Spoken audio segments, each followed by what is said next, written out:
What's up, everyone? It's the Grim Sleeper himself, Joshua D. Maley, here with night one of 31 Nights, 31 Frights. Every night in October, I'll be watching a horror or Halloween-themed movie and offering up a quick, mostly spoiler-free look at it for you to see if it's a worthy addition to your own Halloween viewing lineup.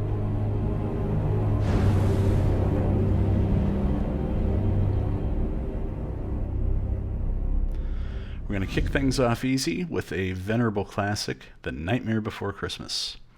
The stop-motion seasonal favorite was released back in 1993. Oh god, I was only 14. And it was directed by Henry Selick, not Tim Burton as many people believe. Although Burton does have a writing credit on the film, as it's based on a poem that contained his story and characters. The film stars Chris Sarandon as Jack Skellington and Catherine O'Hara as Sally. It's about an hour and 16 minutes long, and it is rated PG. As the story goes, Jack Skellington, the erstwhile Pumpkin King of Halloween Town, has become bored and frustrated with the mundane business as usual, and begins to wonder if there's more to life than staging a massive Halloween musical number every year that only the residents of Halloween Town ever actually see or participate in. Can't say I blame him on that one. While wandering through the woods, Jack finds doorways to other towns based on other holidays like Easter, Valentine's Day, St. Patrick's Day, and Christmas, and decides that he's going to shake things up a bit by taking over for Santa and handing out his own fantastic gifts. Because really, who doesn't want a shrunken severed head under the tree? Very special time. Meanwhile, Sally secretly pines for Jack's affection from behind the walls of Dr. Finkelstein's castle because, well, it's the 90s and every hero needs a would-be girlfriend. Honestly, Sally's presence in this film is basically window dressing. She really isn't crucial to Jack's journey at all, aside from eventually making him a Santa Claus suit. Even so, she does sing Sally's song, which was covered by Amy Lee of Evanescence a few years back on the Nightmare Revisited album.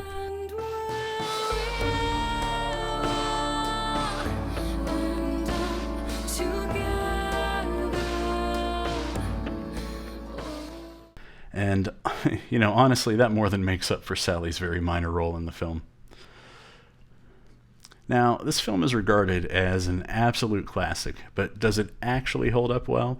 Or is it one of those pieces of Gen X nostalgia that we refuse to admit isn't as great as we remember it? In this case, I think it's a little column A, little column B.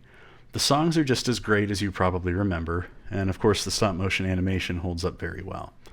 The story itself is a bit of a slow burn, and there are a lot of things that happen just because of plot convenience. Jack comes off as whiny, self-indulgent, self-focused, and pretty much oblivious to anything that doesn't concern him or his vision. And Sally's endless pining for him quickly gets a little bit tiresome.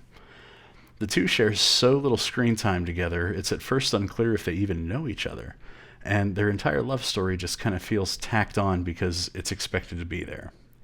Now, I personally enjoy strong, independent female characters, like I know a great many of you do, and Sally only has fits and bursts where she's either strong or independent. Now, that said, I absolutely still adore this film, and it's a staple in my house every October. If this isn't already on your list of Halloween flicks, it probably should be, because it really is a classic despite its shortcomings. Now, a few trivia tidbits to close on. Chris Sarandon, the speaking voice of Jack Skellington, is also well known for his turn as Prince Humperdinck of the Princess Bride fame. His on-screen love interest, Catherine O'Hara, was also making waves at that time as the self-centered Delia Dietz in Beetlejuice, and as good old Mom McAllister, who left her son Kevin home alone. Meanwhile, Jack's singing voice is none other than Danny Elfman, who has produced music for Tim Burton forever, including this film. Elfman and Burton are practically synonymous, as you'll hear Elfman's scores on a great many of Tim Burton's projects, including Beetlejuice, which we mentioned earlier with Catherine O'Hara. So lots of Tim Burton inner circle things going on here. That's it for this episode of 31 Nights, 31 Frights. Tune in tomorrow night for another quick look at more spooky cinema. And while you're at it, check out the other offerings we have here at Grimm's Scary Tales.